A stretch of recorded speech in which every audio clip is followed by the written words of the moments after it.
बिस्मिल्लाहिर्रहमानिर्रहीम। अस्सलामुअलैकुम। कैसे हैं आप सब लोग? मैं उम्मीद करता हूँ आप सब लोग खैरियत से होंगे, ठीक ठाक होंगे। आज हम नावल मदारी के एक न्यू एपिसोड शुरू करेंगे। मैंने नदामत से सर झुका लिया। अगर इसे कुछ हो जाता तो मैं सारी उम्र अपने आप को माफ़ ना कर पाता। तुम्हें कदर करनी चाहिए इस लड़की की। ऐसी क़ुव्वत बर्दाश्त और मुस्तकिल मिजाजी के साथ मोहब्बत करना कोई आसान नहीं होता। मैंने कहा, क्या इसने आपको कुछ बताया? हाँ, इसके साथ एक नौजवान था, वो कोई फ़ोटोग्राफ़र था। मैंने कहा, इसका नाम बाबर वकार तो नहीं है? यस, यही नाम बताया था इसने अपना। तुम जानते हो इसे? मैंने कहा, मैं इससे मिल चुका हूँ, वो शबनम के साथ बहुत मुखलिस है। इसने मुझे बताया कि पुलिस ने कल रात इसे घर से ऑफिस जाते हुए रास्ते से पिक कर लिया। यूसी कानूनी तौर पर इसको गिरफ़्तार करना और तफ्तीश के लिए थाने ले जाना बहुत मुश्किल प्रोसीजर था। चुनांचे इन्होंने शबनम को अनऑफिशियली गिरफ़्तार कर लिया। कानूनी तौर पर इसे किडनैपिंग कहा जाएगा। किसी को मालूम नहीं हुआ कि शबनम कहाँ है, वरना शायद सहाफ़ी हंगामा खड़ा कर देते। किसी थाने में इसके साथ इखलाकी मुजरमों जैसा सलूक किया गया। इसका भी गवाह कोई नहीं। चुनांचे शबनम को किसी को कुछ नहीं बता सकती और किसी के खिलाफ़ कोई एक्शन नहीं ले सकती। क्या इसने तुम्हें बताया? यस, इसने सब बताया। रात भर में इन्होंने सब कुछ किया। इन्होंने कोई जिस्मानी तशद्दुद नहीं किया जिसका सबूत हो, कोई ऐसी ज़्यादती नहीं कि जो मेडिकल एग्जामिनेशन में साबित हो, लेकिन इन्होंने इससे कहीं ज़्यादा किया जिसका तुम तसव्वुर कर सकते हो। वो रात भर शैतान बने रहे। इन्होंने शबनम को बिल्कुल बेलिबास रखा और ख़ुद भी इसके सामने नंगे होकर आते रहे। इन्होंने दिल खोल के बेशर्मी और फहाशी का मुजाहरा किया और शबनम को सारी रात हरासना करते रहे। ये धमकी देते रहे और डराते रहे कि अभी तो बहुत कुछ होना बाकी है। इन्होंने किसी ज़ेरे हिरासत मुलज़म शबनम के सामने गैर इंसानी तशद्दुद किया और शबनम ने कई घंटे तक इसका रोना, चिल्लाना, तड़पना और अज़ियत बर्दाश्त करना देखा। पहले उन्होंने इसे नंगा करके उल्टा लटकाया और इसे मारते रहे। वो ज़बह किए हुए बकरे की तरह चिल्लाता रहा और उल्टा लटका हुआ फटकता रहा। इसका पेशाब पैखाना ख़ता होता रहा और वो अपने ही जिस्म की गलाजत में लथड़ गया। फिर उन्होंने इसे फ़र्श पर लटका के ज़्यादती का निशाना बनाया। शबनम को दिखाने के लिए 3 पुलिस वालों ने इस पर जिनसी तशद्दुद किया और शबनम को कहते रहे कि इसकी बारी भी आने वाली है। फिर वो शख्स खून उगलने लगा। पुलिस ने इसे बदतरीन अजाब से गुजारा और शबनम इसका चीखना चिल्लाना सुनती रही और इसे मरता हुआ देखती रही। सुबह होते होते वह शख्स मर गया। वो नौजवान आदमी था और कार चोरी के इल्ज़ाम में पकड़ा गया था। शबनम के असाब तो इसकी मौत देखकर ही जवाब दे गए थे। बाद में इन्होंने शबनम के साथ अपने घरौने खेल शुरू किए। शबनम का कहना है कि वह तादाद में 4 या 6 थे। इन सब ने शबनम के सामने नाकाबिले बयान फहाशी की। शबनम के जिस्म से खेलते रहे और इसके तकद्दुस के पामाली में एक दूसरे पर सबकत ले जाने की कोशिश करते रहे। इन्होंने अमलन शबनम को बेआबरू नहीं किया, मगर इसके सारे बदन को गंदा और नापाक कर दिया। इन्होंने शबनम के जिस्म के नाजुक हिस्सों के साथ बेशर्मी की इंतहा कर दी और इस दौरान में मुसलसल यही पूछते रहे कि तेरा यार कहाँ है। शबनम ने सारी रात इस इंसानियत सोच शैतानी लगार का मुकाबला किया, मगर तुम्हारे बारे में कुछ नहीं कहा। पुलिस वाले ये ज़ाहिर करते रहे जैसे वो शबनम को कुछ अरसा अपने पास रखेंगे, फिर दूसरों के हवाले कर देंगे। किसी को भी कभी मालूम नहीं होगा कि वो कहाँ गई, यहाँ तक कि एक दिन इसकी बेआबरू लाश किसी वीरान जगह पर मिल जाएगी।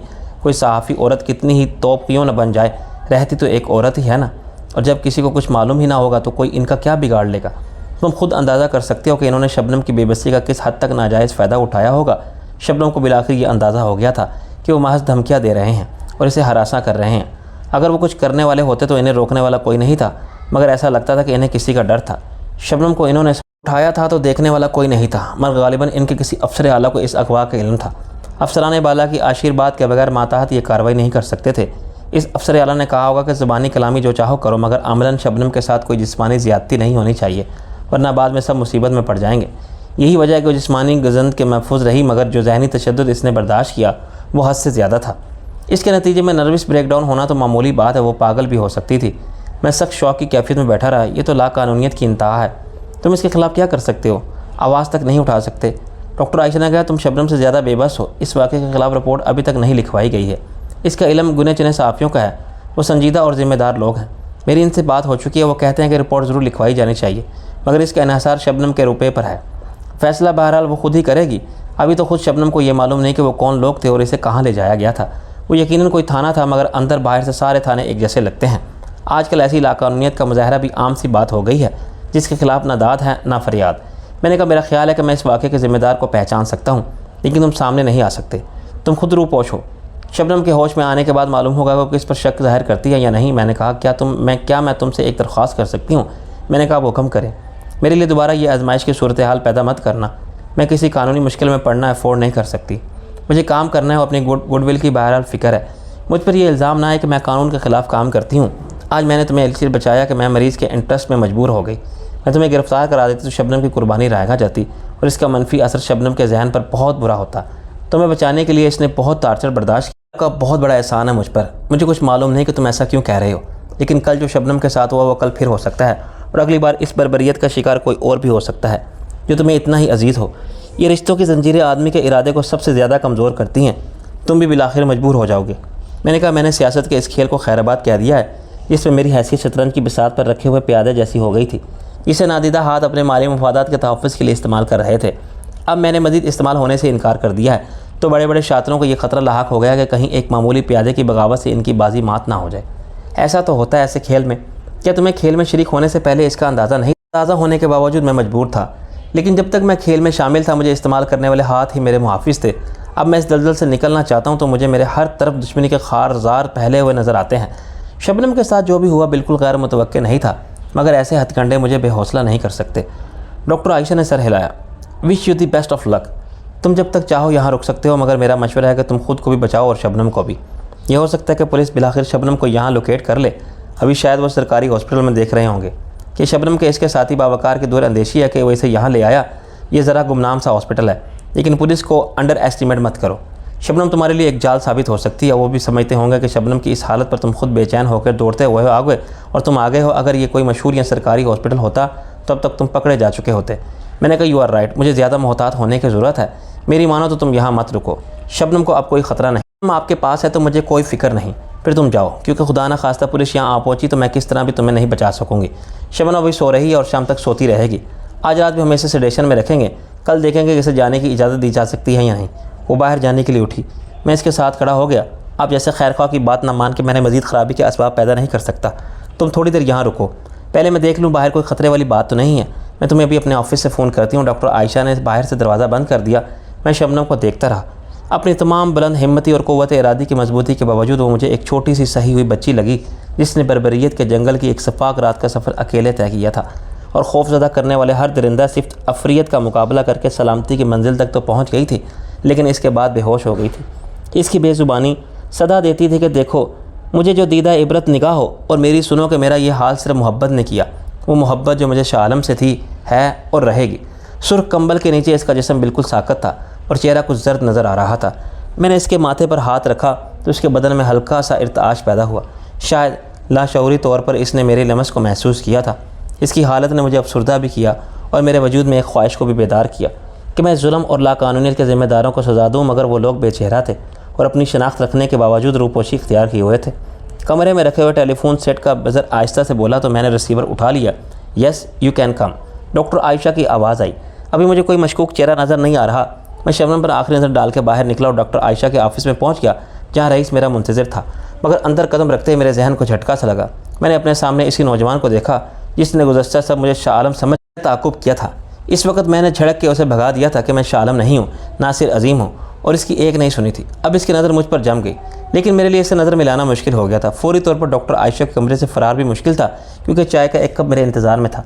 बैठो शाह आलम। डॉक्टर आयशा ने कुर्सी की तरफ इशारा किया। चाय पियो। मैं शुक्रिया अदा करके बैठ गया और इस नौजवान से नज़रें चुराता रहा, जिसके सामने अब मेरा झूठ पूरी तरह खुल गया था। डॉक्टर आयशा ने इस नौजवान से मुखातिब होकर कहा, देखो असलम, मुझे तुम्हारे हालात से पूरी हमदर्दी है, लेकिन मुझे बताओ मैं क्या करूँ। तुम्हारी माँ की बीमारी ऐसी नहीं है कि हफ्ता 10 दिन या महीने 2 महीने के इलाज से वो सेहतयाब हो जाएँ। मेरा अंदाज़ा है कि इन्हें 6 महीने से 1 साल तक मुसलसल इलाज की ज़रूरत होगी। जहाँ तक मेरा ताल्लुक है, फ़र्ज़ करो मैं तुमसे कोई फ़ीस ना लूँ, तुम्हारी वालदा को जनरल वार्ड में एक बेड भी दे दूँ, लेकिन दवाओं का इंतज़ाम तो तुम्हें करना ही पड़ेगा। अगर दवाओं का बंदोबस्त नहीं होगा तो फिर इनको यहाँ लिटा के रखना क्या फ़ायदा। डॉक्टर आयशा के बाद असलम नाम के इस नौजवान ने ज़रूर सुनी होगी, मगर वो मेरी तरफ मुतवज्जा था। सर आप शाह आलम ही है ना? मेरे कुछ कहने से पहले डॉक्टर आयशा ने कहा, ये तो शाह आलम है, मगर तुम इधर देखो मेरी तरफ। मेरी पोजीशन सख्त ख़राब हो गई थी, लेकिन मैंने सूरत हाल को संभालने की पूरी कोशिश की। देखो हम बाहर जाके बात करेंगे। वो बोला, सर आपने मेरे साथ। मैंने सख्ती से इसकी बात काट दी। आखिर तुम समझते क्यों नहीं, हर बात का एक मौका महल होता है। पहले तुम डॉक्टर आयशा की बात सुन लो। डॉक्टर आयशा कुछ हैरान हुई। तुम जानते हो इसे शाह आलम? मैंने कहा, ऐसे तो नहीं जानता जैसे आपको जानता हूँ। कल रात ये मुझे मिला था और मुझसे कुछ कहना चाहता था, मगर इस वक्त मौका नहीं था कि मैं इसकी सुन सकता। मेरे से और था। डॉक्टर आयशा ने सर हिलाया।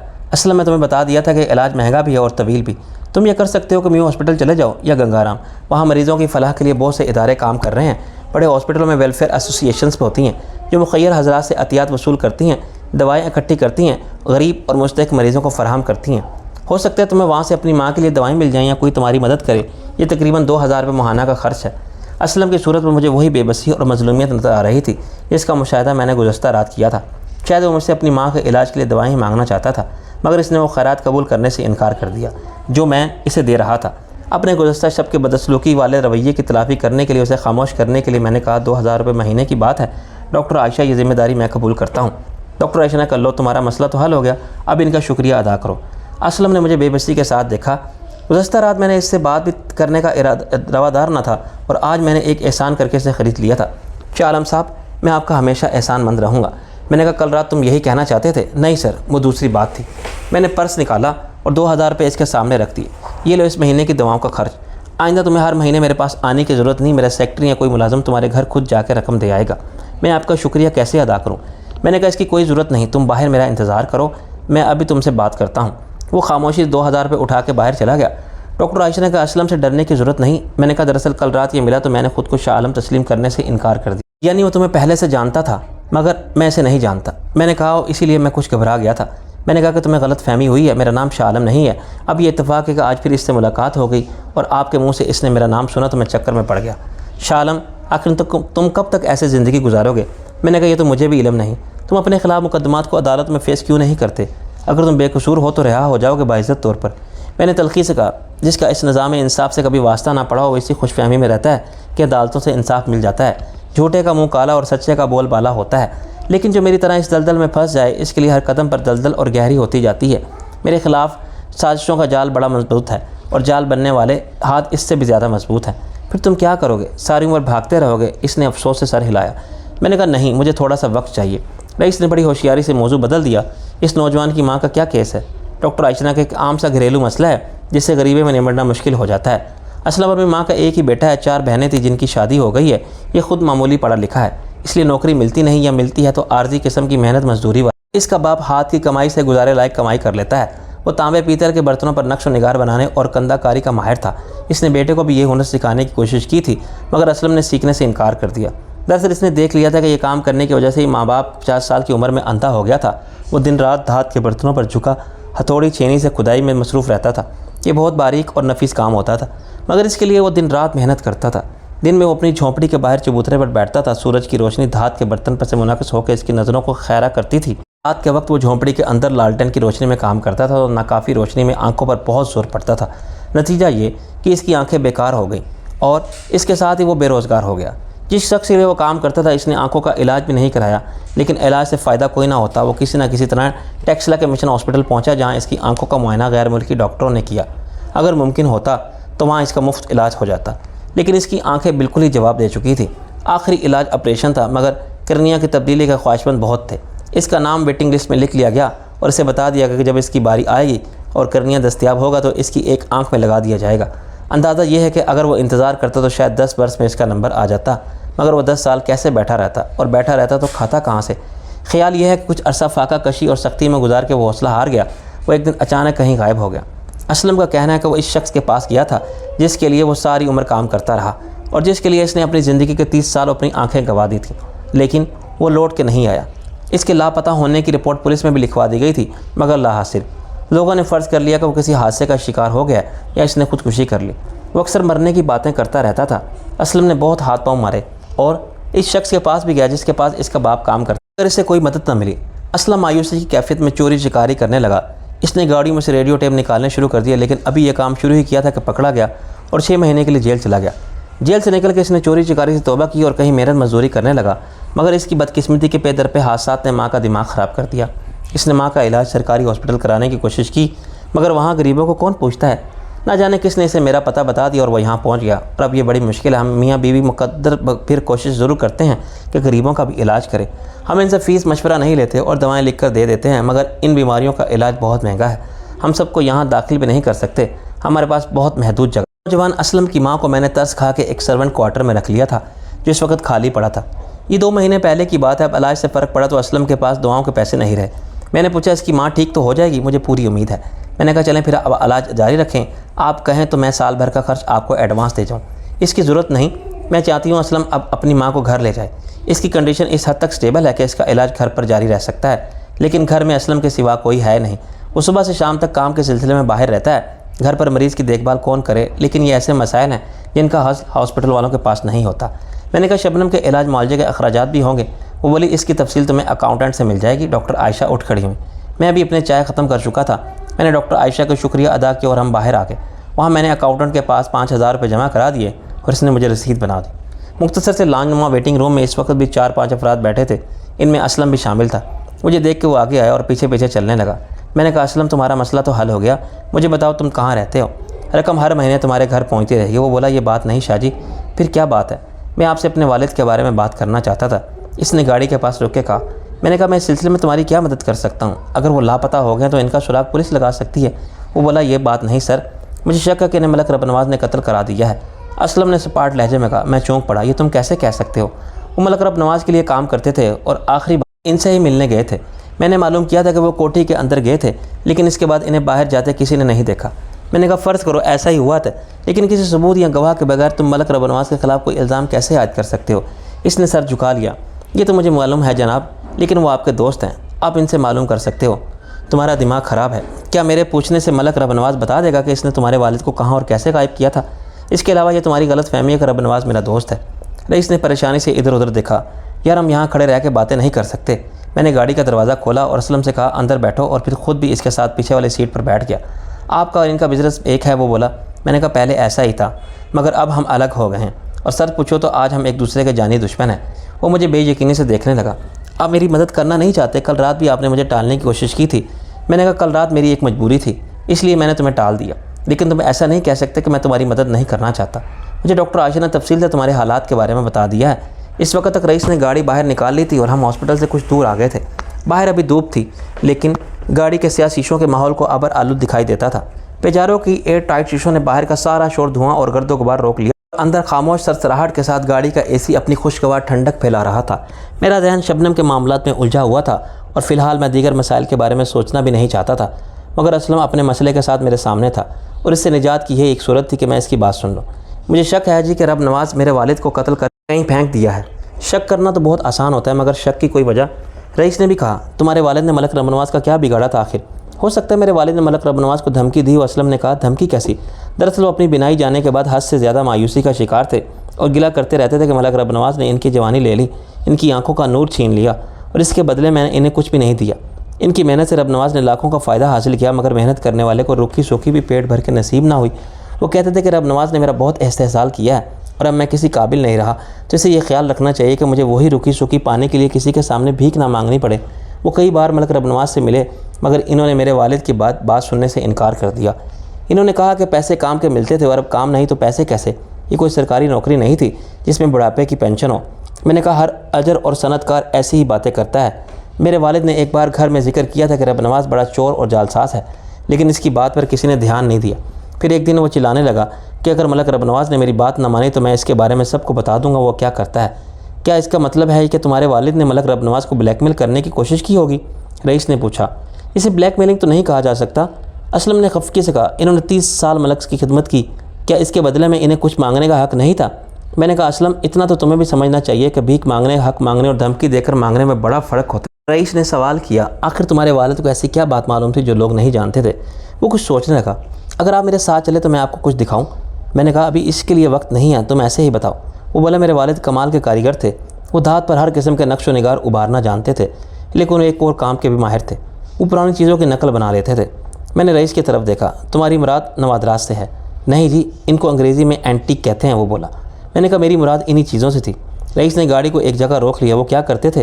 वो नई धात को पिघला के ऐसे बर्तन बनाते थे और बहुत सी चीज़ें, मसलन जेवरात, सिक्के, खंजर और तलवारें जो देखने में बहुत पुरानी लगती थी, इसलिए वो अपने ख़ास तरीके से नई धात में कुछ चीज़ें शामिल करते थे, मसलन रेत, मिट्टी, कोयला और चूना और जिंक, खाया और लोहा। मुझे सही फार्मूला मालूम नहीं, मगर जब वो चीज़ें तैयार होती थी तो ऐसा लगता था जैसे कई 100 साल पुरानी हैं। इन पर वो ख़ास किस्म तरीके काम करते थे। इन पर ख़ास किस्म के केमिकल लगाते जाते थे और इन्हें कभी भट्टी में पकाया जाता था, कभी पानी में डाल के रखा जाता था, तो कभी ज़मीन में दबा के। बिलाखिर जो चीज़ तैयार होकर सामने आती थी वह एंटीक का नमूना होती थी। माहिरीन की बात अलग है, आम लोग इसे धोखा खा जाते थे और इनकी कीमत असल लागत से कई हज़ार गुना ज़्यादा मिल जाती थी, मगर ये सारा फ़ायदा रब नवाज़ उठाता था जो इन चीज़ों को गैर मुल्की ग्राहकों के हाथ फ़रोख्त करता था। मेरे वालिद ने एक बार मुझे एक चाकू दिखाया था जो इन्होंने अपने मखसूस तरीके से तैयार किया था। इनका कहना था वैसे तो ये बेकार है, इससे आदमी सेब तक नहीं काट सकता, मगर शौकीन लोग इसे 10-20 हज़ार में ले जाएंगे। पहले इनकी बातें मेरी समझ में नहीं आती थी, मगर बाद में वालिद के एक दोस्त ने मुझे तफसील से समझाया तो मुझे पता चला कि दुनिया में एंटीक और तारीखी हैसियत रखने वाली चीज़ों का क्या मोल है। मैंने सुना है बाहर के मुल्कों में जाके ये चीज़ें और महंगी फ़रोख्त होती हैं। मैं इसकी बात गौर से सुनता रहा था। ठीक सुना है तुमने, मगर एक बात बताओ, क्या तुम्हें ये नहीं समझते कि तुम्हारे वालिद खुद एक जालसाज थे? इन्हें जालसाज बनाया गया। वो सिर्फ एक माहिर कारीगर थे और ढलाई का काम जानते थे। इनको इस लाइन पर लगाने वाला मलक रब नवाज था, मगर इसने लाखों कमाए और मेरे वालिद को पूरी मजदूरी भी नहीं दी। अगर आंखें खोद देने के बाद मेरे वालिद ने इससे कुछ मांग लिया, कुछ, मेरे वालिद ने सिर्फ 2 लाख मांगे थे। मैंने कहा सिर्फ 2 लाख? क्या तुम्हें मालूम नहीं कि कितने गरीबों का लहू चूस कर ये 2 लाख जमा होते हैं? और मलक रब नवाज जैसे खून पीकर अपनी दौलतमंदी के गरूर को परवान चढ़ाने वाले किसी को 2 रुपये के खैरात भी देते हैं तो कोशिश करते हैं कि इनके नाम अमाल में इस नेकी का अंदराज दोबारा हो जाए। तुम्हारे वालिद ने क्या बेवकूफ़ी की कि सारी उम्र कंगाल रहने के बाद मलक रब नवाज के सामने लखपति बनने की ख्वाहिश का इजहार कर दिया और इनकार पर इसे धमकी भी दे दी।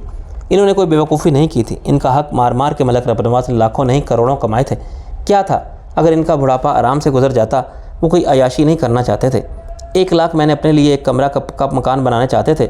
मैंने तलखी से कहा सारी उम्र झोंपड़ी में गुजारने के बाद जब इनकी आंखों में रोशनी थी और वो देख सकते थे कि रब नवाज इन्हें मजदूरी को चंद टुक्के देकर हज़ारों की चीज़ें बनवा रहा है, तो उन्होंने इसे अपने हक़ का सौदा नहीं किया था। जब आंखों की रोशनी चलेगी तो वो भीख की तरह यह हक़ मांगने चले। फिर इतनी ज़रूरत की कि मलक रब नवाज जैसे महागुंडे से 2 लाख गुंडा टैक्स की तरह मांगे। अब बार बार मुझे इनकी गलती का एहसास दिला रहे हैं। मैंने कहा इस गलती का खमियाजा वो भुगत चुके हैं। क्या अब तुम हक़ और इंसाफ के चैम्पियन कहलाना चाहते हो? तुम्हारे दिल में यह ख्वाहिश बेदार नहीं होती कि तुम जुल्म और ज़्यादती के खिलाफ बगावत का परचम बुलंद करो? तुम इंतकाब की बात क्यों नहीं करते? इसका चेहरा खफ्त और कम हानि के जज्बात की तस्वीर बन गया था। जैसे लोग मलक रब नवाज जैसे ताकतवर का क्या बिगाड़ सकते हैं। मैंने गाड़ी का दरवाज़ा खोल दिया। फिर कुछ नहीं हो सकता। जो कुछ तुम्हारे साथ हुआ या होगा इसे नौश्ता तकदीर समझ के खुश रहो, सब्र करो और दुआ करो खुदा तुम्हारे वालिद को जन्नतुल फिरदौस में जगह दे। एहसास ज़िल्लत से इसका चेहरा जर्द पड़ गया। सर मुझे क्या करना चाहिए? मैंने कहा यह तुम्हारे सोचने की बात है। कोई मेरे वालिद को कत्ल कर देता तो मैं अदालतों में इंसाफ के लिए ख्वार होने की बजाय खुद इसे जान से मार देता। तुम कैसे नौजवान हो कि ऐरे गैरे के सामने रोते फिरते हो? इसने अपना सर झुका लिया। मैं आपसे कुछ और कहना चाहता था। मेरे वालिद अब वापस नहीं आ सकते और मुझ में हिम्मत नहीं कि मलक रब नवाज के ख़िलाफ़ इंतकाम की बात भी करूँ। मेरे पास इनकी कुछ चीज़ें पड़ी हैं। मैंने एक गहरी सांस लेकर अल्लामा इकबाल का फरमूदा याद किया। खुदा ने आज तक इस कौम की हालत नहीं बदली ना हो जिसका ख्याल अपनी आप हालत बदलने का। गरीब इसलिए गरीब रहना है कि वो गरीबी को अपना मकूम समझ लेता है। मज़लूम को इंसाफ इसलिए नहीं मिलता कि इसके लब पर बदबख्ती और अपनी तकदीर समझ के खामोश रहते हैं। माशरती रवैये एक इनकलाबी और इंतकामी सोच के बगैर नहीं बदलते। देखने के क्या चीज़ें हैं? दरअसल बाद में इन्होंने ये क्या कहा, जितनी चीज़ें मलक रब नवाज इनसे बनवाता था वो इस जैसी 2 बना लेते थे। एक वो रब नवाज को दे देते थे और दूसरी अपने पास महफूज रख लेते थे। ऐसी बेशुमार चीज़ें इनके पास जमा हो गई थी जिनको आप नवाजरात कहते हैं। मलक रब नवाज के डर से वो इन चीज़ों को अपने घर में नहीं रखते थे। फिर क्या इन्होंने कोई गोदाम किराए पर ले रखा था? एक जगह थी इनके पास। वो बोला इस गांव में हमारा घर था जहाँ से हिजरत करके हम शहर आए थे। वहाँ मेरे दादा और दादी रहे थे। वो दोनों भी मर गए। इनकी ये जगह खाली पड़ी थी। मैंने कहा अच्छा फिर? वो बोला मैं चाहता था कि आप इस ज़ख़ीरे को देख लेते। इससे क्या होगा? हम ये काम नहीं करते, ना जाली मादरात का काम करते हैं और ना जाली एंटीक का। सर अगर आप मुझे किसी का पता बता दें तो आप लोगों को जानते हैं। पहले तो मुझे ख्याल है कि मैं इसे जाली नवादात बनाने और बेचने के मज़मूम कारोबार की कानूनी नौयत से आगाह कर दूं, लेकिन फिर मुझे इसके बाप के साथ होने वाले जुल्म और इसकी माँ की काबिल रहम हालत का ख्याल आ गया और मैंने सोचा कि दुनिया के बाज़ार में मलक रब नवाज और पीर सुबहान जैसे ना जाने कितने ये जाली नवादात भरते जा रहे हैं और इसके अवज़ मिलने वाली दौलत से अपने ख़जाने भर रहे हैं। तो अगर इस जालसाजी के कारोबार में ये लड़का भी थोड़े से नवादात के साथ चला गया तो इससे इतना भी फ़र्क नहीं पड़ेगा जितना समंदर में एक लोटा पानी डालने से पड़ सकता है। मैंने कहा कहाँ है तुम्हारे ये नवादात? वो कुछ पूरी उम्मीद हुआ। हमारा गांव यहाँ से 40 मील दूर है, मैं आपको ले जा सकता हूँ, आप खुद देख लें। मैंने कहा तुम अपने आप बता दो। जैसे ही मुझे किसी डीलर का पता मालूम होगा जो तुम्हारे माल की अच्छी कीमत दे सके, मैं इसे लेकर तुम्हारे पास आ जाऊँगा। मुझे कोई अंदाज़ा नहीं जनाब अली कि इन चीज़ों की क्या कीमत होगी।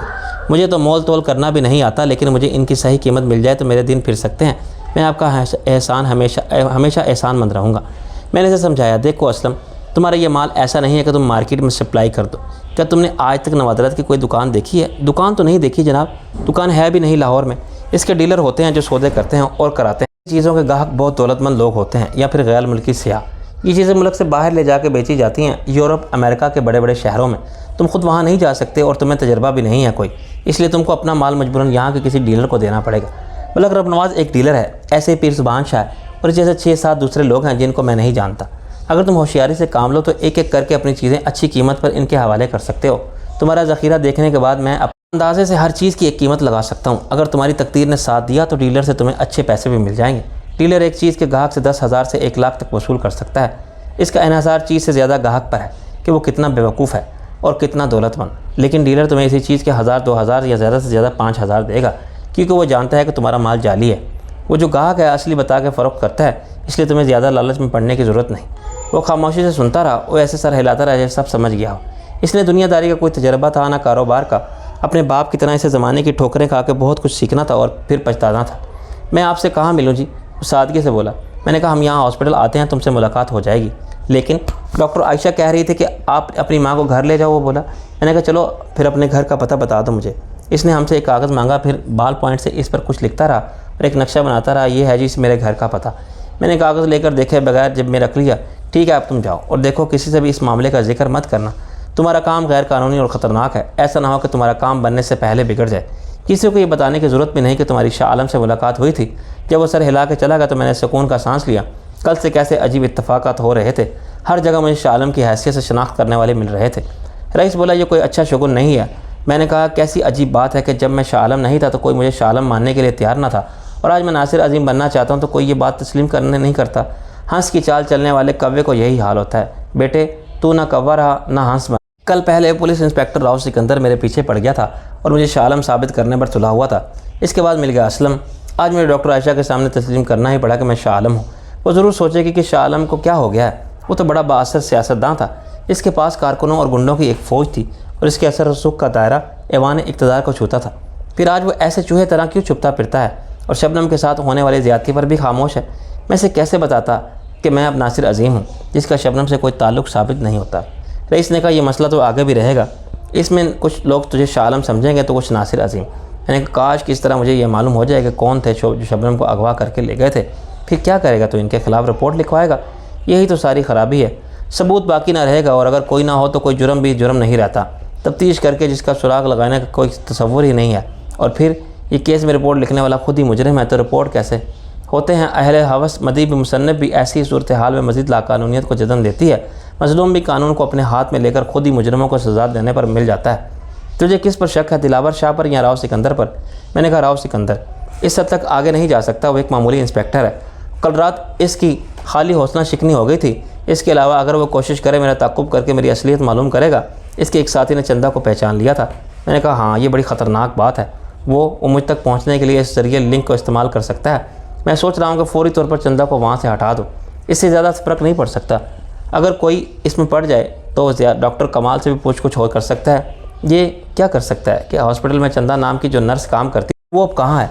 डॉक्टर कमाल से भी पूछ सकता है कि तुम्हारा बचपन का दोस्त नासिर अजीम कहाँ है? ये तफ्तीश तो नीलम से भी हो सकती है, मगर इसमें डर की कौन सी बात है? मैं ख़ुद को नासिर अजीम पहले भी साबित कर चुका हूँ और दोबारा भी कर सकता हूँ।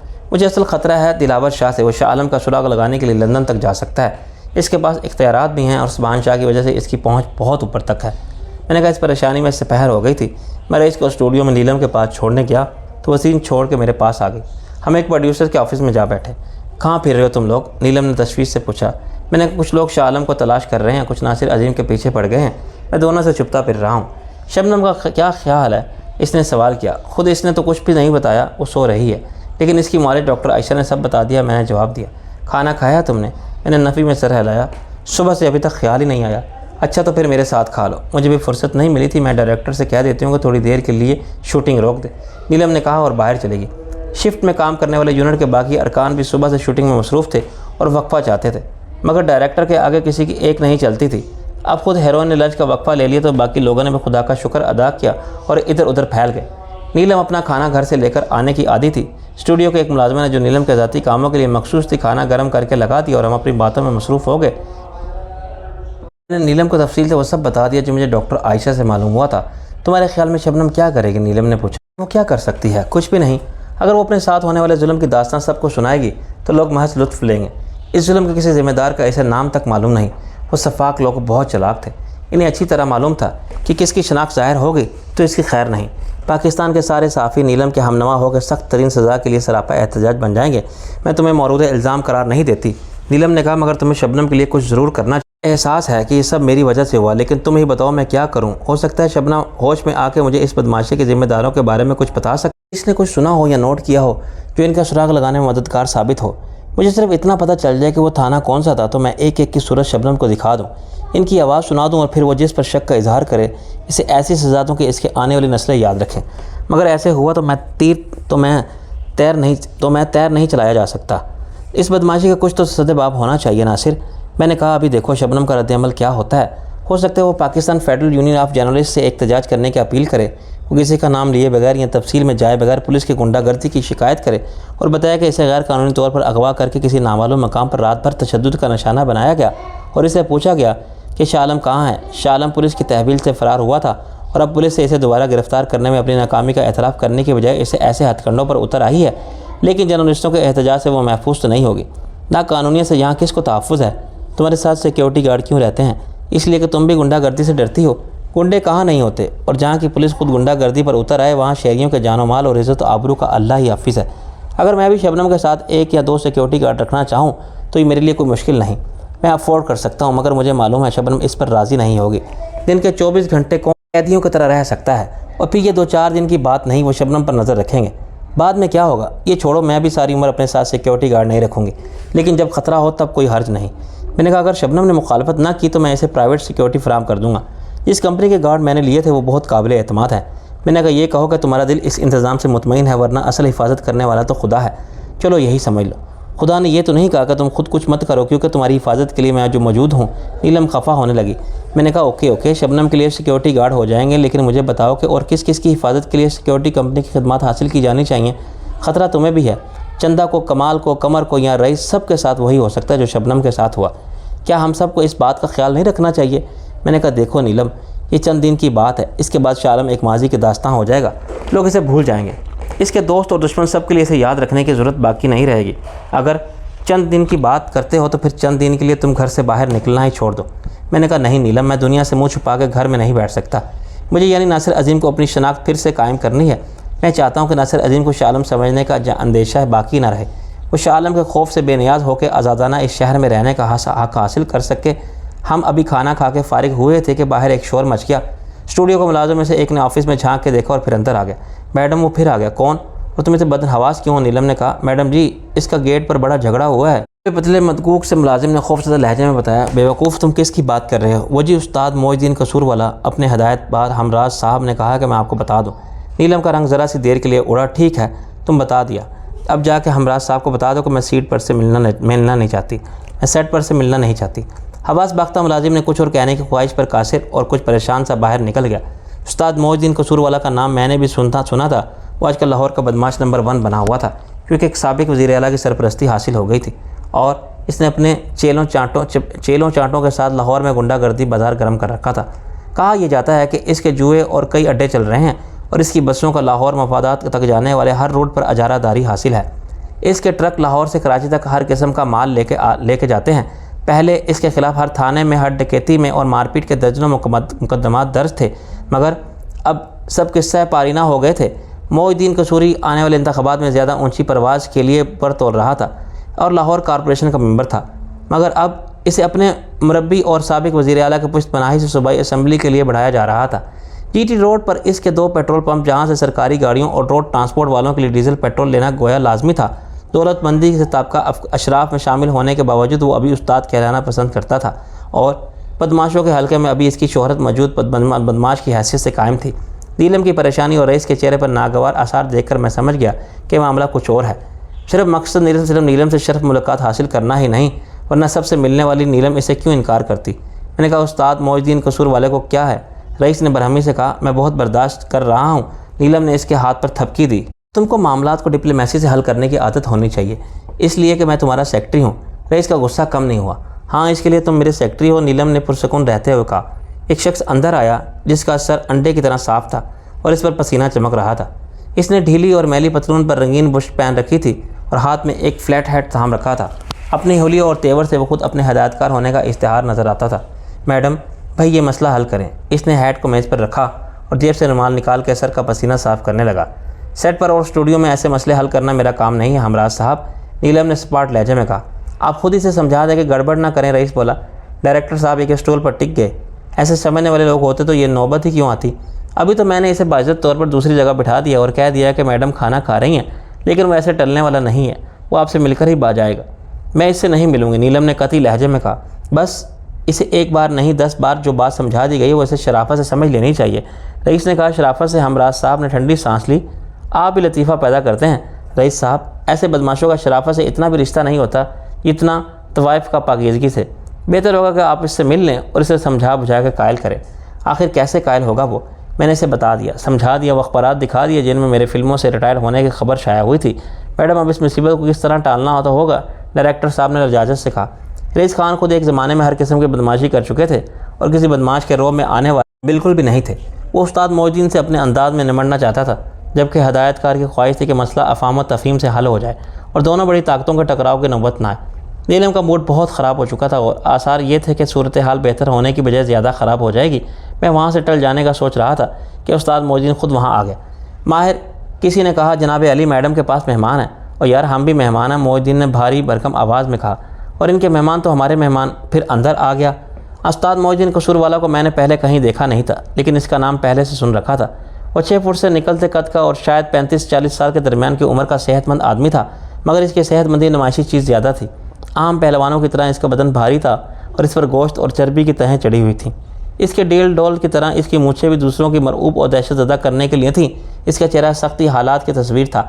इसकी सूरत के नकोश में पुरअसाइश और महज़ब ज़िंदगी की नरमी का नामो निशान तक न था। इसकी आंखें बड़ी बड़ी और गौसीली नज़र आती थी और इनमें नशे की लाली सी दिखाई देती थी। इसने 4 खाने वाले रेशमी कपड़े की सलवार कमीज़ पहन रखी थी, जिसकी एक जेब बहुत बोझल नज़र आती थी। काल्बन इसमें रिवाल्वर जैसा असलहा था। अपनी उम्र गुज़श्ता के कारनामों का अक्स इन निशानात की सूरत में भी नज़र आता था, जो इसके चेहरे पर मेडलों की तरह सजे हुए थे। किसी कुल्हाड़ी जैसे हथियार का एक ज़ख्म ऐन दाएँ आँख के ऊपर था। इसके मुकाबिल बाएँ आँख के नीचे घाव का दूसरा निशान था। मोइनुद्दीन अकेला नहीं था। उस्ताद होने की वजह से शागिर्द इसके हमर काब होते थे और वो इनके जलवों में बदमाशी की पूरी शान के साथ चलता था। इसके शागिर्द भी हुलिये और अंदाज से बदमाश नज़र आने की पूरी कोशिश करते थे और ये जाहिर करते थे कि उस्ताद मोहतरम की आन बान और शान की हिफाजत पर वो अपनी जान कुर्बान करना ऐन सादत समझते हैं। खैर हो सबकी। अस्सलाम वालेकुम जनाब। मोइनुद्दीन ने अंदर आकर अपने खुश इखलाकी और खुश गुफ्तारी का मुजाहरा किया। इसके सलाम का जवाब सिर्फ मैंने सर के इशारे से दिया। रईस के तेवर बताते थे कि वह ज़बत से काम ले रहा है, वरना इस सलाम के जवाब में वो कहता कि लानत तो तुम्हारी सूरत पर। नीलम के चेहरे पर खफकी आमेज़ मतानत भी बहुत वाज़िया थी, लेकिन मोइनुद्दीन ढीठ और ज़िद्दी आदमी था। वो अंदर आके सोफे में समा गया। चलो भाई तुम लोग ज़रा बाहर बैठो, इसने अपने साथियों से कहा। इधर तो इतनी जगह नहीं है कि हम सब की तशरीफ़ का टोकरा रखा जाए। वो अपने मजाक पर खुद ही हंसा। इसके साथी सबको घूरते हुए यूँ बाहर चले गए जैसे कमरे में जगह ना होना हमारा कसूर था। कमरा खासा बड़ा था, मगर इसमें बहुत वसी ऑफिस टेबल लगी हुई थी, जिस पर ज़माने भर का अलम गलम ढेर था। कमरे के मुख्तलिफ गोशों में प्रोडक्शन में काम आने वाले सामान रखा हुआ था। सिर्फ एक गोशा महफूज था, जिसमें एक सोफ़ा सेट के साथ एक सीनियर टेबल लगा दी थी, जहाँ प्रोड्यूसर के 2-4 मेहमान बैठ सकते थे। कहते मोइनुद्दीन साहब दोबारा कैसे ज़हमत की? नीलम ने कहा। ज़हमत? वो मुँह खोल के हंसा। ओ जी बादशाह, आपसे मिलना तो दिल के लिए बड़ी रहमत है। मेरा मतलब था अब क्या काम है आपको मुझसे? देखो जनाब अली, अपना तो एक ही काम है, आप जानते हैं, और वो है मैं आपसे कह चुकी हूँ कि मैं मजबूर हूँ। मैंने फ़िल्में लेना बंद कर दी हैं और ये मेरा आखिरी फ़ैसला है। वो मुस्कुराने लगा। ऐसा मत कहो मैडम, कोई फ़ैसला आखिरी फ़ैसला नहीं होता बंदे का। ये कोई रब का फ़ैसला नहीं कि बदला ना जा सके। अभी तक मैं अपने फ़ैसले पर कायम हूँ। बहुत प्रोड्यूसर आते हैं मेरे पास, मेरा सब के लिए एक ही जवाब है, हो जी ऐसा जुल्म मत करो, हम दूसरों की बात नहीं करते, हमारा काम कर दो, आप तो आपकी बड़ी मेहरबानी। अब हमने फ़ैसला कर ही लिया है फ़िल्म बनाने का और आपको हीरोइन लेने का, तो आप इनकार मत करो। उस्ताद जी आप पता कर लो, पिछले 2 महीने में मैंने एक भी फ़िल्म साइन नहीं। मैंने बहुत पहले फ़ैसला कर लिया था कि जो फ़िल्में ज़ेरे तकमील हैं इन्हें मुकम्मल करने के बाद फ़िल्म लाइन छोड़ दूँगी, और अब मेरी आखिरी 6 फ़िल्में सेट पर हैं। इस वक्त मैं कोई भी नई फ़िल्म कैसे ले लूँ? मेरे सारे प्लान अधूरे रह जाएंगे। I am sorry. Moinuddin spot चेहरे से कोई तासुर ज़ाहिर किए बगैर मुस्कुराता रहा और नीलम को ऐसे देखता रहा जैसे वो फ़ारसी बोल रही है। देखो जनाब, हम तो एक बात जानते हैं, हमारी फ़िल्म मुकम्मल हो जाएगी 3-4 महीने में। आप इसके बाद रिटायर हो जाएगा तो कोई क़यामत नहीं आ जाएगी। और सच मानो हमारा बात तो हम अर्ज़ करें कि आखिर आपको ज़रूरत क्या है फ़िल्में छोड़ने की? ये मेरा प्राइवेट मामला है। मोइनुद्दीन साहब ने उन्हें सख्त लहजे में कहा। रईस अब खामोश ना रह सका। और तुम कौन होते हो नीलम को मजबूर करने वाले? मोइनुद्दीन के चेहरे से मुस्कुराहट गायब हो गई। वो यार क्या नाम है तेरा? रईस हम जानते हैं तुझे भी अच्छी तरह, तो बीच में मत बोल। नीलम ने अचानक मजबूत लहजे में कह दिया। रईस को आराम, सिर्फ मेरा सेक्रेटरी मत समझे, मैं रईस से शादी कर रही हूँ। नीलम अगर अपने छोटे से हैंडबैग से क्लाशनिकोव निकाल लेती तो किसी का बेयकीनी और सदमे से वो हाल ना होता जो इस ऐलान से हुआ। चंद लम्हों के लिए वहाँ सन्नाटा छा गया और इस पर मोइनुद्दीन को जैसे सांप सूंघ गया था। रईस की हैसियत यकलख्त बदल के बहुत बरतर अफजल हो गई और मैं इस इंकशाफ से खामोशी से मुस्कुराता रहा। फिर आखिर रईस ने कहा, अब बात तुम्हारी समझ में आ जानी चाहिए, नीलम के पास टाइम नहीं है एक भी फिल्म के लिए। मोहिउद्दीन इसे घूरता रहा, टाइम तो खैर से निकालना पड़ेगा, इसकी मर्ज़ी है, जिस ऐरे गैरे से चाहे शादी कर ले, मगर उस्ताद मोहिउद्दीन की फ़िल्म तो बनेगी और इसमें हीरोइन भी नीलम ही होगी। मेरा ख्याल है तुम अब जाओ। रईस ने चुटकी बजाई। मोहिउद्दीन की आंखों में गैज़ो गज़ब के आसार नमूदार हुए कि इसकी मजाल है कि हमें ऐसे कुत्ते की तरह धत्कार। नीलम ने फिर मामला संभालने की कोशिश की। उस्ताद जी, एक मेरे ना होने से फिल्मी दुनिया को क्या फ़र्क पड़ता है, एक से बढ़कर एक हीरोइन मौजूद हैं और मैं तो कहती हूँ कि ये जो नई लड़कियाँ आई हैं ये बहुत अच्छी हैं। अब रीमा को ले लें, मेरा है को रेशम है, तुम अपना लेक्चर रहने दो, सीधी तरह शराफत से बताओ कि मेरी फ़िल्म साइन करोगी या नहीं। मोहिउद्दीन धाड़ने लगा। रईस ने आग उगला होकर कहा, धमकी देता है नीलम को मेरे सामने, चल उठ उठ तेरी तो। उस्ताद उछल के खड़ा हो गया और चीख के बोला, मेरे सामने भौंकता है कुत्ते। अब मेरे लिए दखल अंदाजी नागुज़ीर हो गई थी। मैं फ़ौरन इनके बीच में आ गया, वरना उस्ताद का हाथ अपनी जेब की तरफ बढ़ चुका होता और रईस अपनी जेब की तरफ। मैंने दोनों तरफ से धक्के खाए। रईस और मोहिउद्दीन अलानिया एक दूसरे के मुकाबिल आ चुके थे। मैंने कहा, खुदा के लिए आप दोनों अकल से काम लें। मोहिउद्दीन ने मुझे धक्का दिया तो हट जा बीच में से। रईस ने मुझे एक तरफ करने की कोशिश की। मैं अभी इसकी सारी बदमाशी निकाल देता हूँ। हंगामा सुन के मोहिउद्दीन के साथी अंदर घुस आए और कुत्ते के साथ भौंकने वाले पिल्लों की तरह बोलने लगे, और मैं तेरी ज़ुबान खींच के हाथ पर रख दूंगा। एक ने रईस को गाली देकर कहा। दूसरे ने कहा, तू है कौन। मैंने बहाली अमन की कोशिश जारी रखी। उस्ताद मोहिउद्दीन, आप अपने साथियों से कहें बाहर जाएँ, मैं अभी मामला सुलझा देता हूँ। अचानक मोहिउद्दीन ने कहा, शाह आलम, तू अपनी सियासत कर, हमारे मामला में टांग मत अड़ा। मैंने कहा, आपको गलत फहमी हुई है, मैं शाह आलम नहीं हूँ। इसने मुझे भी एक गाली दी। अपना नाम ही नहीं बल्दियत भी बदल ले तो अगर, मगर हम क्या जानते नहीं तुझे, तू मफरूर है या नहीं। मोहिउद्दीन, एक साथी ने कहा। सर हिलाए, ये तो पुलिस की हिरासत से फ़रार हुआ था। दूसरे ने कहा, बुला लो पुलिस को। अब मौका ना था कि मैं अपने शाह आलम होने या ना होने मामले को जहर पैस लाऊं। असल मसला इस झगड़े को ख़त्म करने का था जो संगीन सूरत भी इख्तियार कर सकता था। चुनांचे मैं सारी बेइज्जती को बर्दाश्त कर गया। मैंने कहा, उस्ताद जी, एग्रीमेंट है आपके पास। एग्रीमेंट? उस्ताद के गुस्से की आग पर जैसे पानी पड़ गया। मैंने कहा, हाँ एग्रीमेंट तैयार है तो निकाले, हम साइन करा देता हूँ। तू कैसे साइन करा देगा? मैंने कहा, ये आप मुझ पर छोड़े। नीलम ने फिर कहा, मैं हरगिज़ ये एग्रीमेंट साइन नहीं करूँगी। उस्ताद ने अपने एक साथी की तरफ देखा। और एग्रीमेंट लाया है अपने साथ? लाया उस्ताद जी। इसने जेब में हाथ डाला। मैंने एग्रीमेंट ले लिया। बैठ जाएं आप उस्ताद जी, और अपने साथियों से कहें कि बाहर जाएं। रईस ने कहा, यार ये क्या कर रहा है तू? उस्ताद मोहिउद्दीन ने अपने साथियों को बाहर भेज दिया। चलो तुम लोग बाहर इंतज़ार करो। वो रईस को घूरते हुए चले गए। उस्ताद मोहिउद्दीन और रईस भी बैठ गए। तो मैंने कहा, उस्ताद जी एक बात बताओ, यहाँ तुमने नीलम से ज़बरदस्ती एग्रीमेंट साइन करा लिया तो इसकी कानूनी हैसियत क्या होगी? क्या मतलब? वो भड़क उठा। मैंने कहा, मतलब ये कि गन पॉइंट पर साइन कराए हुए एग्रीमेंट की हैसियत कागज़ के एक पुर्जे से ज़्यादा नहीं होती। दस्तखत तो मैं अभी करा देता हूँ। मोहिउद्दीन बदमाशी से मुस्कुराया। शाह आलम, हमारे साथ सियासत मत खेल, तू साइन करा, आगे हम निपट लेंगे। इस वक्त अचानक हदायतकार हमराज साहब अंदर आ गए। मोहिउद्दीन की आखिरी बात सुन ली थी। भाई बहुत खूब, आप शाह आलम हैं, हम भी सोच रहे थे कि आपको कहाँ देखा है, आपसे लंदन में मुलाकात हुई थी। मोहिउद्दीन मानी खेज अंदाज में मुझे देखने लगा। इसकी आंखों में मुझे एक सवाल बहुत वाज़ह नज़र। उस्ताद मोहिउद्दीन की आंखों का सवाल वाज़ह था, लेकिन मुझे इस वक्त हमराज साहब की फ़िक्र हो गई थी। इसने जिस तरह नाजुक मौका पर मुझे शनाख्त करने और नीलम के साथ होने का ऐलान किया था, अगर ये बात लीक आउट हो जाती तो पेंडोरा बॉक्स खुल जाता। नीलम के लिए कोई मसला नहीं था, वो इत्मीनान से कह सकती थी कि शाह आलम मेरा फ़ैन है, ये कोई अनोखी बात नहीं है। अक्सर फिल्मी अदाकाराओं के साथ किसी न किसी ताकतवर सियासतदान का नाम नत्ती होता रहता है। अलबत्ता नीलम एक सवाल का जवाब नहीं दे सकती थी कि शाह आलम के हमशक्ल से इसका क्या ताल्लुक़ है।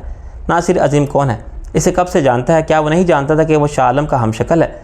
सवाल से सवाल निकलते चले जाते और मैं इन सवालों में इस तरह फंस जाता कि जैसे कोई बदनसीब दलदल में फंस जाता है। जितना हाथ पाँव मारता इसमें और धंसता चला जाता। उस्ताद मोहिउद्दीन जैसे बदमाश से ज़्यादा बेज़र नज़र आने वाला ये हिदायतकार मेरे लिए ख़तरनाक साबित हुआ था। वो शो बिज़नेस से ताल्लुक़ रखता था और यहाँ ख़बरें जंगल के आग से ज़्यादा तेज़ी से फैलती हैं।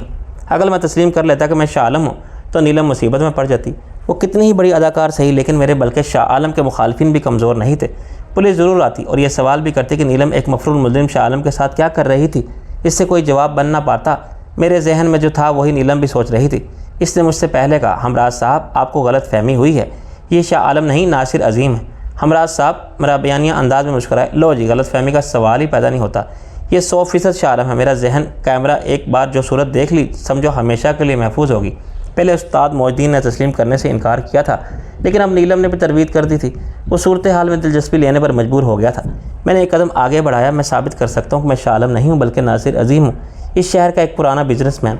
मेरा कंस्ट्रक्शन का बिज़नेस था और मैं इसे दोबारा इस्टेब्लिश कर रहा हूँ। मेरे बचपन के हवाले हैं। हमराज साहब खी खी करके हंसे। इनकी बकियाँ हंसी कहीं रह गई। तो फिल्मी कहानी हो गई। भाई नासिर साहब, आप अब तक कहाँ थे? इसी शहर में। मैंने बेखौफी से कहा। मेरे पुराने कारोबारी साथी, दोस्त, अहबाब और जानने वाले गवाही देंगे। रिश्तेदार कोई है नहीं, क्योंकि मैं यतीम खाने में परवरिश पाई है। मोहिउद्दीन हकारत से मुस्कुराया। यानी तेरे बाप का पता है ना माँ का? मैंने तहम्मुल से जवाब दिया। दुनिया वाले कुछ भी कह सकते हैं उस्ताद मोइनुद्दीन साहब, भौंकने वाले तो ये भी भौंकते हैं कि आपकी वल्दियत में असल नाम इस साबिक वज़ीर आला का लिखना चाहिए जो आजकल आपका सरपरस्त है, लेकिन इससे आपकी वल्दियत पर कोई हरूफ नहीं आता। उस्ताद मोइनुद्दीन की आंख में शोला सा लपका, लेकिन वो कुछ कह नहीं सका। पहल इसने की थी। इसे नज़रअंदाज करके मैंने हमराज साहब के मुलाहिजे के लिए अपनी शनाख्ती कार्ड, चेकबुक और कुछ दीगर कागजात पेश किए। ये कागजात साबित करने के लिए काफ़ी है कि मैं शाह आलम नहीं हूँ। आप चाहें तो किसी भी जगह से इसकी तस्दीक करा सकते हैं। बैंक मैनेजर मेरा पुराना जानने वाला है। 20 साल पहले इसने मेरा अकाउंट खोला था जब मैं मैट्रिक कर रहा था। ये अकाउंट शादों ने खुलवाया था, वही मेरी ज़िंदगी को इस राह पर लेकर आई थी जिस पर चलकर मैं नासिर अजीम बना और ख़ुद मेरी राह से खामोशी से हट गई थी। कितनी बेगर्ज और बेलोस मोहब्बत थी। मैं खुश नसीब था कि एक भी खून रिश्ता न रखने के बावजूद मुझे इतने बेलोस और पुरखुलूस चाहने वाले मिले थे। हमराज साहब के चेहरे पर तजब्सुब के आसार नज़र आने लगे थे और इनका अपने कैमरा सिर्फ दिमाग पर एतमाद मुतज़लज़ल हो गया था। ऐसे कितने ही शनाख्ती कार्ड और कागजात मोइनुद्दीन की जेब में पड़े रहते हैं। उस्ताद मोइनुद्दीन तुम्हारे हवाले और पस मंज़र भी जेब में पड़े रहते हैं। सच एक ही होता है और सच ये है कि मैं नासिर अजीम हूँ। तुम जिस तरह चाहो तस्दीक कर लो। शाह आलम से मेरा कोई ताल्लुक़ नहीं और सिवाय तस्वीरों के मैंने कभी इसे आमने सामने नहीं देखा। लेकिन लंदन में हमराज साहब ने कहना चाहा, नीलम ने इसकी बात काटी, वो शाह आलम ही था और वो मेरे के पुरस्कारों में था और इत्तफाक से लंदन में मुलाकात हो गई। इसने वहाँ मदद की दरख्वास्त की तो मैं मुस्तरद ना कर सकी थी। फ़न का यहाँ तुम्हारा परिस्तार, मोइनुद्दीन मानी खेज अंदाज में बोला। शाह आलम की ऐश परस्ती से एक ज़माना वाकिफ़ है। रईस का चेहरा सुर्ख हो गया था, लेकिन इससे पहले ही नीलम ने जवाब दिया। जब वो लंदन में मिला तो बिल्कुल बदल गया था और मुश्किल में भी था। अब मैं सियासतदान तो हूँ नहीं कि किसी पर बुरा वक्त आए तो नज़रें फेर लूँ। उस्ताद मोइनुद्दीन साहब, चलो जी, हमें क्या कि ये नासिर अजीम है या शाह आलम, आप एग्रीमेंट पर दस्तखत करो। नीलम को साइन नहीं करेगी। रईस ने तेज़ लहजे में कहा, यार इतना परेशान मत हो। मैंने रईस को आंख मारी। जहाँ नीलम 6 फिल्मों में काम कर रही है वहाँ 7वीं भी सही। ये 7वीं फिल्म भी इसी मुद्दत में बन जाएगी। बाकी फिल्मों में नीलम का अक्सर काम मुकम्मल हो चुका था। हमराज साहब ने सुकून का सांस लेते हुए ऐलान किया, मेरी फ़िल्म तो मुकम्मल ही समझो आप लोग। रईस ने इशारा समझ लिया था, लेकिन दिखावे के लिए थोड़ी बहुत मज़ाहमत की। नीलम ने एग्रीमेंट के लेकर इस पर साइन कर दिए, लेकिन चलाक मोइनुद्दीन कच्ची गोलियां खेलकर उस्तादी के दर्जे तक नहीं पहुंचा था। इसने अपने ख़ास गुर के आवाज़ दी। वो शायद दरवाजे से लगा खड़ा था, फ़ौरन अंदर आ गया। मोजे गड्डी और रसीद निकाल। मोजे ने अपनी जेब से नोटों की एक गड्डी और एक पक्की रसीद निकाल कर नीलम के सामने रख दी। ले जी, बिस्मिल्लाह करें। इसकी ज़रूरत नहीं है मोइनुद्दीन साहब, नीलम ने कहा। ना जी, इनकार न करें, ये तो इंडस्ट्री की रीत है। मोइनुद्दीन का लहजा मानी खेज था। अदाकाराएँ तो कोशिश करती हैं कि हमारा मुआवजा एडवांस ले लें, रकम उठा लें और मुझे डेट्स दे दें। बाद नाख्वास्ता नीलम ने नोट उठा लिया और रसीद पर दस्तखत कर दिए। तारीखें मैं आपको अपना शेड्यूल चेक करने के बाद दूंगी। जी उस्ताद जी। मोइनुद्दीन उठ खड़ा हुआ, पर एक ख्याल रखिएगा, मेरी फ़िल्म के सेट पर आप अकेली आएंगे, किसी ऐरे गैरे को लाने की ज़रूरत नहीं है। इसका इशारा वाज़ह तौर पर रईस की तरफ था। रईस के कुछ कहने से पहले नीलम ने एक बार फिर पुरसुकून अंदाज में जवाब दिया, मोइनुद्दीन साहब, मैं वैसे भी सेट पर फालतू लोग लाने की कायल नहीं हूँ। मेरे साथ मेरा सेक्रेटरी होता है जो मेरे तमाम मामला देखता है, और कभी कभी एक मुलाजमा होती हैं जो चाय और खाना वगैरह सर्व करती है। मेरे फ़िल्म में आपको इन लोगों की ज़रूरत नहीं पड़ेगी। मोइनुद्दीन ने सीने पर हाथ रखकर कहा, आपके आबरू का एक इशारा काफ़ी है, हर शय हाजिर हो जाएगी। नीलम ने नागवारी से इसे देखा। मोइनुद्दीन साहब, इस तरह तो काम नहीं चलेगा। आपने अभी से शर्तें लगाना शुरू कर दी हैं। आपका एडवांस वापस भी हो सकता है। मैं शराइत से काम नहीं करती। मोइनुद्दीन ने फ़ौरन पैंतरा बदला। और जी, आप तो नाराज़ हो गई। चलिए, जैसे आपकी खुशी। आप चाहो तो बेशक पूरी बारात ले आओ। जब तक मोइनुद्दीन मौजूद रहा, रईस गुस्से से बल खाता रहा। इसका बस नहीं चल रहा था कि मोइनुद्दीन की मुचर्रब गर्दन दबा दिए और इसके गालों में धंसी छोटी छोटी आंखें निकाल ले, जिनमें नीलम के लिए हवस भरी हुई थी, मगर वो मेरी वजह से मजबूर था। इसके जाते वो फट पड़ा। इसने नीलम और हमराज साहब की परवाह किए बगैर मोइनुद्दीन को एक से एक गाली दी और इसकी ऐसी कम तैसी करने का ऐलान किया। नीलम ने मुश्किल इसे ठंडा किया था। हमराज साहब अब तक मुझे गौर से देख रहे थे। माहौल की गर्मी से इनकी साफ शुदा चांद पर पसीना आ रहा था। इन्होंने एक गिलास पानी पिया। इतनी मुशाहबत में मैंने अपनी पूरी ज़िंदगी में नहीं देखी। इनके लहजे में शक था। हालांकि फ़िल्मों में आए दिन डबल किरदार पेश किए जाते हैं। मैंने कहा, मिलती जुलती शक्लें कोई नई बात नहीं। तारीख़ में बेशुमार ऐसे वाक़यात हैं जब नाकाबिले यकीन हद तक मुशाबह लोग सामने आए। इनका आपस में कोई खूनी रिश्ता नहीं था। हिटलर्स के बारे में कहा जाता है कि इसके कई हमशक्ल थे जिन्हें वो इस्तेमाल करता था। अमेरिका के सदर लंदन भी जॉनसन और चर्चिल के बारे में भी यही कहा जाता है। नेपोलियन भी अपना डबल रोल रखता था। बेशुमार मारूफ फ़नकार, अदाकार और खिलाड़ी ऐसे गुजरे जिनसे नाकाबिले यकीन मुशाहबत रखने वाले अफराद सामने आए। अब अगर मैं शाह आलम का हमशक्ल हूँ तो इसे सवाए इत्तफाक़ के और क्या कहा जा सकता है। हमराज साहब, आप ये भी सोचें कि क्या शाह आलम इतना ही अहमक होगा कि पुलिस की कैद से फ़रार होने के बाद यहाँ स्टूडियो में आएगा? ऐसा तो अहमक तरीन मुजरिम भी नहीं करता। तो फिर शाह आलम है। नीलम ने दलील दी। और शाह आलम को पुलिस ने मार दिया है। इसकी लाश गायब करके मफरूब मशहूर कर दिया है। शामत बेचारे नासिर की आ रही है। रईस ने कहा, तो हमराज साहब कायल नज़र आने लगे। गनीमत रहा कि इन्होंने शाह आलम वाली बात खुद तक महदूद रखी। पूरे स्टूडियो में इसका ढंढोरा नहीं पीट दिया। मोहिद्दीन की आमद से पहले हम खाना तकरीबन ख़त्म कर चुके थे। इसके बाद मोहिद्दीन ने आकर बदमज़गी कर दी। अब हम में से किसी का खाना ख़त्म करने को दिल नहीं चाह रहा था, लिहाजा नीलम ने खादमा को बर्तन समेटने को कहा। क्या ख्याल है मैडम, शूटिंग शुरू की जाए? हमराज साहब ने बेचैन लग रहे थे। आप सेट पर चलिए, मैं आती हूँ। नीलम ने कहा। वो तो सर हिलाते हुए चले गए। नीलम ने खुफी से कहा कि क्या हमाकत की, मुझ में एग्रीमेंट साइन करा दिए। इस कमीने से एडवांस भी लेना पड़ा। फ़िल्म तो बहाना है, वरना इसकी नज़र नीलम बात मुकम्मल ना कर सकी थी, लेकिन मैंने और रईस ने इसका मफहूम समझ लिया था। रईस ने एक बार फिर मोहिद्दीन की ऐसी कम तैसी करने का ऐलान किया। मैंने नीलम से कहा, तुम इस फिल्म में काम नहीं करोगी, मैंने इसे टालने के लिए तुमसे साइन कराए हैं। बात की बाद में देखी जाएगी। हमराज साहब ने आकर काम ख़राब कर दिया, वरना इसे साफ इनकार भी किया जा सकता था। बकवास ना कर। रईस भड़क उठा। तूने पहले ही साइन करने की बात कर दी थी। मैं इस हरामी की टांगें चीर कर, रईस ने जो कहा, इसे सुनकर नीलम का चेहरा शर्म से सुर्ख हो। इसी तरह से टालना चाहता था। इस वक्त मोहिद्दीन जैसे आदमी से झगड़ा हमारे मफाद में नहीं है। फिर सही कह रहा है, हमें सोच समझ कर कदम उठाना होगा। नीलम ने मेरी तायीद की। मैं कुछ नहीं जानता, रईस फैसला कुन अंदाज में बोला। तुम लोग जो चाहे करो, लेकिन तुम इसकी फ़िल्म में काम नहीं करोगी। मुझे भी काम करने का शौक़ नहीं है, नीलम रसानियत से बोली, मगर हमें हालात देखकर चलना होगा। अच्छा, अब मैं चलती हूँ, 4 घंटे की शूटिंग और है। तुम नासिर को छोड़कर शाम 7 बजे तक मुझे लेने आ जाना। मैं और रईस बाहर निकले तो इसका मूड सख्त ऑफ था। नीलम के सामने तो वो मजबूर था, लेकिन मेरे सामने इसने मोहिद्दीन के शजरा को खासा ज़ेरो ज़बर किया था। अल्लाह के नाम पर बाबा। अचानक एक हट्टे कट्टे फ़कीर ने खिड़की का शीशा खटखटाया। मैंने इसे जाने का इशारा किया, लेकिन वो मुस्तकिल मिजाजी से डटा रहा। मैंने इसे डांटने के लिए कहा, शीशा नीचे किया ही था कि इसने हाथ ऊपर करते हुए मेरे पर कोई शय स्प्रे की। इसकी बू इतनी तेज़ और ज़ोर असर थी कि मैं फ़ौरन ही बेहोश हो गया था। मुझे सोचने की मोहलत भी नहीं मिली थी। दुश्मन इतने मुस्तैद हो गए थे, मेरा वहम गुमान भी नहीं था, लेकिन शायद मैं गलत फहमी में मारा गया था। रब नवाज और पीर सुबहान के अलावा अब मोहिद्दीन जैसे लोग मेरे दुश्मन में शामिल हो गए थे। ये सब दस्त दराज और सफाक लोग थे। बेशक मैं तस्दीक शुदा तौर पर नासिर अजीम था, लेकिन मेरे दुश्मन बशमूल पुलिस के सिर्फ मेरी बात पर यकीन करके नहीं बैठ सकते थे। इन्होंने हैरत अंगेज़ फुर्ती का सबूत दिया था। वो मौका की ताक में थे। रईस के सिगरेट नोशी की आदत ने इन्हें मौका दिया और मुझे बेहोश करके ले उड़े थे। जब मुझे होश आया तो मैं एक संगी दीवारों वाले कमरे के फर्श पर पड़ा था। दीवारों पर प्लास्टर था, लेकिन रंग नहीं हुआ था। कमरा चारों तरफ से बंद था, सिवाय एक दरवाजे के जो ज़ाहिर है कि बंद था। बेहोशी की दवा जितनी ज़ोर असर थी, इतनी ही मुज़र असरात से पाक थी, क्योंकि होश में आते हुए ना मेरा सर चकराया था और ना ही मतली की कैफियत महसूस की थी, बल्कि यूँ लगा जैसे मैं तवील और पुरसकून नींद के बाद बेदार हुआ हूँ। सिर्फ संगी फर्श ने मेरी कमर को अकड़ दिया था। मुश्किल से मैं उठा और हाथ पैर चला के जिस्म खोला। कमरा किसी किस्म के फर्नीचर या सामान से बिल्कुल खाली था। यह गालिबन किसी ज़ेर तमीन मकान का हिस्सा था। मैंने दरवाज़ा खोलने की बेसूद कोशिश की। हस्ब तवक्का वो बाहर से बंद था। ठोस लकड़ी के इस दरवाजे को सितमज़मा भी नहीं तोड़ सकता था। दरवाजे से मायूस होकर मैंने अंदाज़ा लगाने की कोशिश की कि मैं कहाँ हो सकता हूँ। इर्द गिर्द मुकम्मल खामोशी थी। ना तो ट्रैफिक की आवाज़ थी, ना कोई इंसानी आहट और ना ही कोई और आवाज़ जिसमें अंदाज़ा लगा सकता था। ऐन मुमकिन था कि आवाज़ें तो हों, लेकिन कमरा ही साउंड प्रूफ हो या घर में ऐसी जगह हो जहाँ बाहर की आवाज़ें आना मुमकिन ना हो। मैं दीवार से टेक लगा कर बैठ गया। गर्मी का मौसम था और बंद कमरे के पास में ज़रा सी देर में पसीना सर से पाँव तक बहने लगा था। मैंने अंदाज़ा लगाया कि यह रात का कोई पहर था, क्योंकि मेरे जिस्म से सिवाय लिबास के सब कुछ उतार लिया गया था। इसमें घड़ी भी शामिल थी। जेब से बटवा और नासिर अजीम के तमाम कागजात भी गायब थे। इसके दो मतलब हो सकते थे। या तो दुश्मन ने रिवायत के मुताबिक मुझे हर शय से महरूम कर दिया, इन कागजात की जांच करना चाहते थे। दूसरी सूरत बेहतर थी, क्योंकि रिकॉर्ड में हर जगह नासिर अजीम का नाम मौजूद था और इसकी तस्दीक बआसानी कराई जा सकती थी। अगवा कराने वालों पर सर खपाने की बजाय मैंने इन कहानी पर गौर करना शुरू कर दिया जो इन्हें सुनाई थी। ये बात तो तय थी कि मुझे नासिर अजीम होने पर इसरार करना था। बस एक ही ख़तरा था कि अगर मैं रबनवाज के हत्थे चढ़ा तो मेरी कमर और सीने पर मौजूद हंटर के ज़रबों के निशान देख सकते थे। कैद के दौरान दिलनवाज बेरहमी से मुझे मारा था। वो फ़ौरन समझ आते कि मैं शाह आलम हूँ और फिर की सूरत मुझे नासिर अजीम तस्लीम ना करते। अमकान ये भी था कि मैं रबनवाज की बजाय किसी दूसरी पार्टी के हाथ लगा था, वरना मुझे शायद किसी अकुबत खाने में होश आता। मैं उल्टा लटका हुआ था और अब तक रबनवाज के कुत्ते मेरी बोटियाँ नोच चुके होते। दिलनवाज की बीवी फरियाल को यरगमाल बनाकर फ़रार होकर मैंने इतना बड़ा जुर्म किया था कि मैं अगर इनके हाथ लग जाता तो मेरे टुकड़े करके अपने कुत्तों को खिलाकर भी मुतमईन ना होते। मुझे रईस का ख्याल आया। सिगरेट लेकर वापस आने पर इसने मुझे गायब पाया होगा तो तशवीश से इसका बुरा हाल हो गया होगा।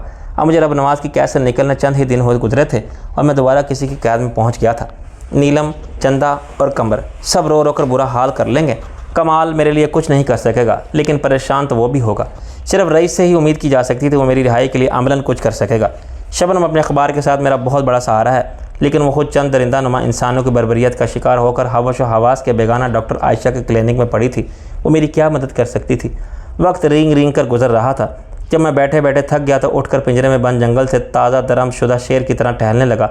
जब टहलते टहलते थक गया तो दोबारा बैठ गया। गर्मी की शिद्दत से पसीना धारों की सूरत में बह रहा था। मेरा दिल चाहा कि कमीज़ उतारूं, लेकिन ज़ख्म नज़र आने के खौफ से मैंने ऐसा करने से गुरेज किया। अगर मैं बदकिस्मती से रब नवाज़ की कैद में आ ही फंसा था तो ये ज़ख्म मुझे मरवा देते। ये वक्त मैंने किसी अज़ियत से गुजारा मैं ही जानता हूँ। माँ हल्की सी आवाज़ आई। मैंने कान लगाकर सुना तो दो रकें मुअज़्ज़न अल्लाह के बड़े होने का एतराफ़ कर रहा था, जबकि बहुत सारे लोग अपनी खुदाई के नशे में चूर थे। इनके बेहस कानों के लिए खुदा की किबरियाई के ये अल्फाज बेमानी थे। बेख्तियार मैंने दुआ के लिए हाथ उठा दिए। मेरे रब, तू जानता है मैं बेगुनाह हूँ, बेकसूर हूँ। ए अल्लाह, मुझे इन ज़ालिमों से बचा। दुआ मांगकर मैंने दिल का बोझ हल्का महसूस होता किया। मैंने पहली बार दरवाज़ा खटखटाया, फिर ज़ोर से धड़ धड़ाया। चंद लम्हे बाद दूसरी तरफ से कदमों की आहट सुनाई दी। क्या बात है, क्यों शोर करता है? किसी ने ख़रख्त लहजे में कहा। लहजे से वो पठान लग रहा था। मुझे क्यों बंद कर रखा है? मैंने चिल्लाकर कहा। अब तक एक गिलास पानी भी नहीं दिया। क्या तुम लोग मुसलमान नहीं हो? हमको कमरा खोलने का आर्डर नहीं, इंतज़ार करो, अभी हमारा साहब आएगा तो तुम्हें पानी खाना सब मिल जाएगा। तुम्हारा साहब कौन है? लेकिन जवाब में जाने कदमों की चाप सुनाई दी। वो वापस चला गया। एक इंसान की आवाज़ सुनकर मैंने अपने अंदर ताज़ा हौसला उमड़ते महसूस किया। बेशक वो दुश्मन सही, लेकिन मैं यहाँ अकेला नहीं था। दुश्मन मुझे बंद करके भूल ही गया था, ऐसा नहीं था। मैं सब्र और सुकून से दोबारा इंतज़ार करने लगा। शायद 2 घंटे बाद दरवाजे पर आहट हुई और मैंने ताला खोलने की आवाज़ सुनी। दरवाज़ा खुला और सामने एक पिस्ता कद पठान गन ताने खड़ा था। इसके साथ ही कोई खड़ा था जिसका साया मुझ तक आ रहा था, लेकिन सूरत नज़र नहीं आ रही थी। शाह आलम, खड़े हो जाओ और दोनों हाथ सर पर रख लो। आवाज़ आई तो मैंने बमुश्किल खुद को उछलने से रोका। आवाज़ दिलावर शाह की थी। सुभान शाह का साला, मैंने जवाब दिया। यहाँ कोई शाह आलम नहीं। अगर यह हुक्म मेरे लिए है तो मैं सर पर हाथ रखकर खड़ा हो जाता हूँ। दिलावर अंदर आया तो इसके चेहरे पर मानी खेज मुस्कुराहट थी। तुम दुनिया को बेवकूफ़ बना सकते हो, मुझे नहीं। दिलावर को देखकर मैंने इत्मीनान का सांस लिया था, यानी मेरे अगवा से रब नवाज़ एंड कंपनी का कोई ताल्लुक़ नहीं था। साथ ही मैंने खुद को ज़्यादा बाएतमाद महसूस किया। आखिर तुम लोग शाह आलम से मेरा ताल्लुक़ जोड़ने पर क्यों मिसर हो? पुलिस को देखो, लोगों को देखो, सब मुझे शाह आलम समझने पर मिसर है। मेरा कसूर इतना है कि मेरी सूरत इससे मिलती है, वरना मैं नासिर अजीम हूँ। मेरे सारे हवाले मौजूद हैं। दिलावर शाह अयारी से मुस्कुराया। तुम्हें कैसे पता चला कि मेरा ताल्लुक़ पुलिस से है? मैंने आम लोगों का हवाला भी दिया था, और जहाँ तक तुम्हारे पुलिस से होने का ताल्लुक़ है तो तुम्हारे बालों का कट और चेहरे पर नज़र आने वाली सफाकी ये बताने को काफ़ी है। मैंने इत्मीनान से जवाब दिया। ये बताओ कि क्या मुझे खाने पीने को मिलेगा? मैं प्यासा हूँ और भूख भी लग रही है। दिलावर शाह ने सर हिलाकर पठान से कहा, काबिल खान, जाकर पानी और कुछ खाने को ले आओ, गन मुझे दे दो। काबिल खान ने गन इसे थमाई और बाहर चला गया। दिलावर शाह दरवाजे के बराबर में दीवार से लगा खड़ा था और इसके और मेरे दरमियान 10 फीट का फासला था। मैं बाजू सर पर रखे थक गया था। क्या मैं हाथ नीचे कर सकता हूँ? इसने गौर किया और बाद में सर हिलाया। लेकिन कोई चालाकी दिखाने की कोशिश न करना, मैं बदेरी गोली मार देता हूँ। अब तक 6 बंदे अपने हाथ से मार चुका हूँ, मेरा निशाना ख़ता नहीं जाता। मैंने खुद को सहा हुआ जाहिर किया।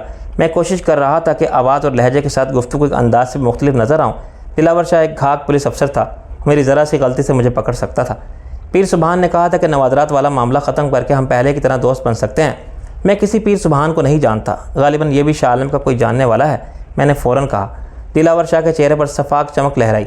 मैं शाह साहब के हुक्म से मजबूर हूँ, वरना तुम खुद शाह आलम होने का एतराफ़ करते। तुम? शाह आलम को पुलिस ने मार कर गायब कर दिया। शाह आलम फ़रार हुआ था, इसने सपाट से लहजे में कहा। मैंने खुद तस्दीक की है। ऐसे ही सलामत अली ने इसे रब नवाज़ के हवाले कर दिया था, वो इसकी कोठी से फ़रार हो गया था। ये बताओ कि रईस से तुम्हारा क्या ताल्लुक़ है? ये सवाल इसने अचानक ही किया। इसके लहजे में खटक गया। रईस के नासिर अजीम से ताल्लुकात मुसल्लमा थे, लेकिन कुछ दिनों पहले जब शाह आलम थाने में था तो रईस इसके पास मुसलसल आ जा रहा था। अगर दिलावर शाह के आलम में ये बात आ चुकी थी तो मेरी खैरियत मशकूक थी। मैंने जवाब दिया, रईस मेरा बचपन का दोस्त है। हम दोनों एक ही यतीम खाने में परवरिश पाई है। बड़े होने के बाद हमने मुख्तलिफ शोबे अपनाए, लेकिन इससे हमारी दोस्ती में कोई फ़र्क नहीं आया।